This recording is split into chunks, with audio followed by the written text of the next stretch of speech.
પાયલ સાકરિયા, સુરત મહાનગરપાલિકા વિરોધ પક્ષ નેતા, આમ આદમી પાર્ટી। આજે સુરત શહેરની અંદર આમ આદમી પાર્ટીના સંગઠન દ્વારા આજે તિરંગા પદયાત્રા કાઢવામાં આવી છે।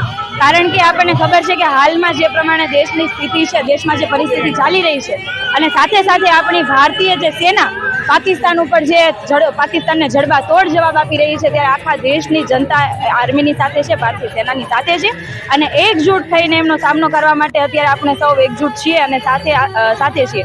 આજે આ દેશની સેનાને સલામ કરવા માટે, વંદન કરવા માટેનું આ પદયાત્રાનું આયોજન છે, જે આખા ગુજરાતની અંદર તમામ જિલ્લા મથકે આ કાર્યક્રમ થઈ રહ્યો છે। અને અમે આ દેશની જનતાની સાથે સાથે આમ આદમી પાર્ટીના તમામ કાર્યકર્તાઓ જ્યારે પણ જરૂર પડશે ભારતીય આર્મીને, ત્યારે અમે તમામ કાર્યકર્તાઓની સાથે છીએ।